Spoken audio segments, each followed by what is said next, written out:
Good day, ladies and gentlemen. A warm welcome to another technical summary video presented by me, Letty Janse van Vuren. Our topic for today is a document that was issued and compiled by SAICA. It is regarding the IT3Ds, or the third-party data submissions that had to be done in the first part of this year. And they've compiled a frequently asked questions document. And really, if I do a TSV on it, you must know that I found it to be a very useful little document. So that's why we are looking at this today. I'm going to start off by looking at why this is important, going through an introduction on tax deductible donations, going through an overview of the actual publication by SAICA, and then looking at the FAQs that were asked. There's one or two that I want to just highlight at this stage, because I know a lot of people are not making the deadline or have not made the deadline at this stage when you're listening to this. So then lastly, there's a link into the source document. So looking at the pictures, you can see that we are in the realm of taxable donations, the tax-exempt entities there, and the frequently asked questions on the IT3D data submissions. So SAICA, the abbreviation, SAICA stands for the South African Institute of Chartered Accountants. FAQs, frequently asked questions, and where I refer to Q&A, it is actually questions and answers. So why this is important? Well, we know that your clients have got to comply with the Income Tax Act, and it's a piece of legislation that you have to assess compliance with. If they don't comply with it, you are in a situation where your reporting obligations kick in terms of your code of conduct, in terms of NOCLAR, which is non-compliance with laws and regulations, and you would then have to report accordingly, whether it be to management, whether it is an RI to IRBA, or an RI to SIP-C on an independent review, or qualifying your audit opinion, or whatever the case may be, reporting needs to happen. So the whole document gives us guidance on how the Section 18A approved entities should go about submitting their third-party data. Because all tax-exempt entities who are your clients, they've got a duty to comply with the Income Tax Act, and then, of course, they've got to do their third-party data submissions. So if they're a trust, they must do the IT3T submissions, the third-party data. Normally in the IT, it's called IT3s. Those are the third-party data submissions. Now, this was the first year that the IT3D and the IT3T had to happen. And if you remember correctly, they actually tried to do this all at the end of May.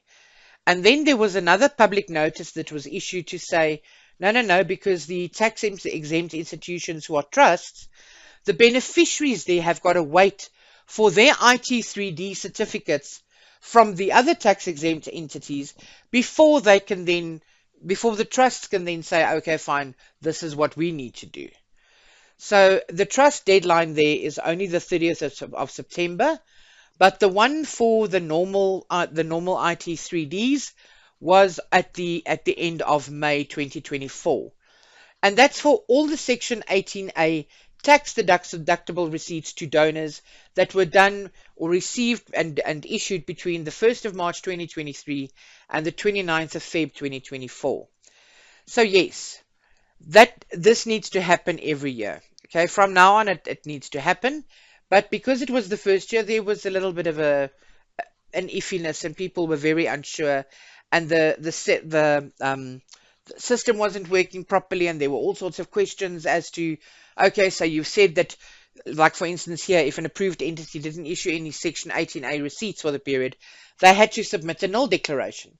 But online that wasn't possible. That wasn't possible to submit a null declaration. So all of those issues now come to the forefront. So as long as you've got by the deadline date of 31 May, you should be able to go and edit it afterwards. So don't worry too much about that. But it is important that you know that the deadline is not negotiable. So you can always go and edit later, but you can't go and submit it late. All right, so remember that the ones for trusts only on the 30th of September. So yeah, this is the first time the process is applied. So I left a little blank space here because we don't really know what's going to happen. They might come up and say, you know what, we've got so few entities that actually made the deadline of 31 May, let's make it at the end of September and give everybody another 3 months. And then let's give the trusts another 2 months or another month or whatever the case may be. So we don't know. We'll have to watch the news and watch the legislation changes that come up during the next couple of months. but we will inform you if you are partaking in on our platforms. Right, so but this is what it's all about here. So that was just as a sort of an introduction. Let's go and have a look now at the overview of the actual document. There's the front top part of the document. It consists of 4 pages. As you can see, Section 18A, third-party data submission by tax-exempt entities, issued in April, and it basically gives us guidance on how the Section 18A approved entities how they should go about submitting their third-party data. At this stage, whether it is IT3Ds for companies and CCs or for trusts, whether it's the IT3Ts there. And very important, it consists of 10 FAQs. So let's go and have a look at the important stuff in this document. 10 frequently asked questions, and as you can see, they ask all sorts of questions here. What are the submission steps? Those are the ones that I think we know all by now. This was an interesting question. Can I issue a single Section 18A receipt for all donations during the year from the same donor? So at the moment, SARS needs to clarify how to address this, because they consider that a single annual Section 18A receipt can be issued. They are currently considering it, because at the moment the only thing is there must be an 18A certificate per donation. But there's definite places where they have regular donations, and it makes sense to actually just do one Section 18A receipt for the year. But SARS needs to clarify how we need to address that. So we are all waiting for that one. So that's why I'm saying that even though the deadline is 31 May, if you haven't made it, or if you are planning to make it, but you're worried that it's not going to be 100%, don't worry. Why? Because can you correct or update a submission after 31 May? The answer is a great yes, thank goodness. But remember, you can update, not file it late. So you've got to get your filing in, and once the filing is in, then you can go and edit your filing as you see fit. Now, I don't know if I don't think any deadline is cast in stone. So at this stage, we are waiting for SARS to see if they will give us another extension, or depending on how many people missed the boat on this.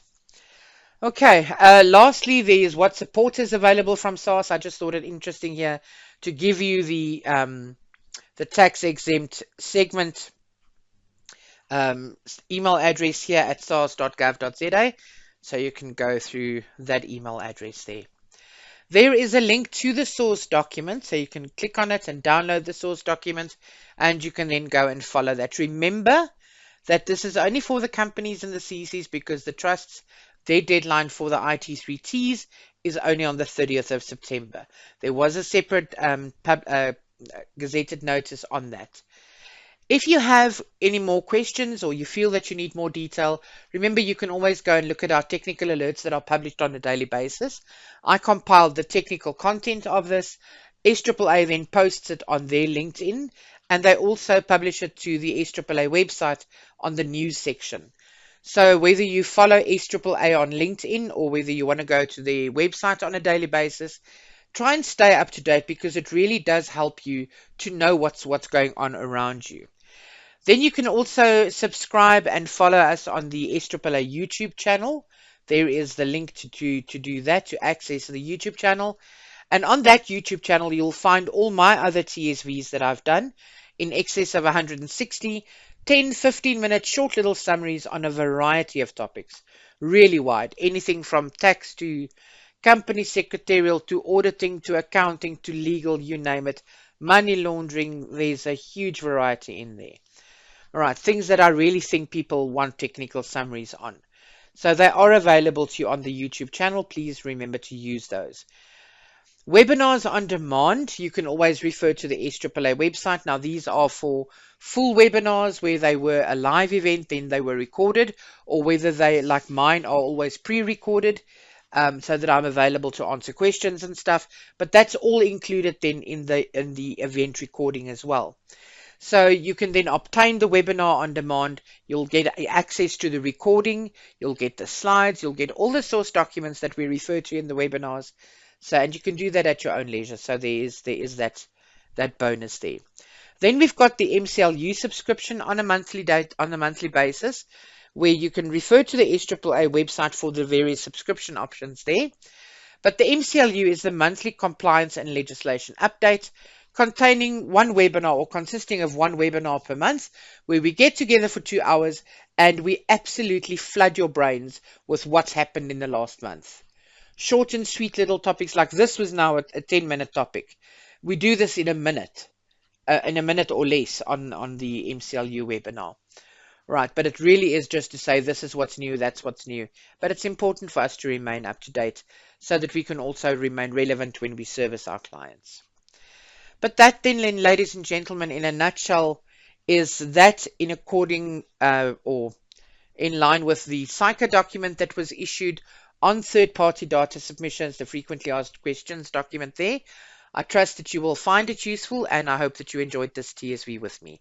Thank you and goodbye.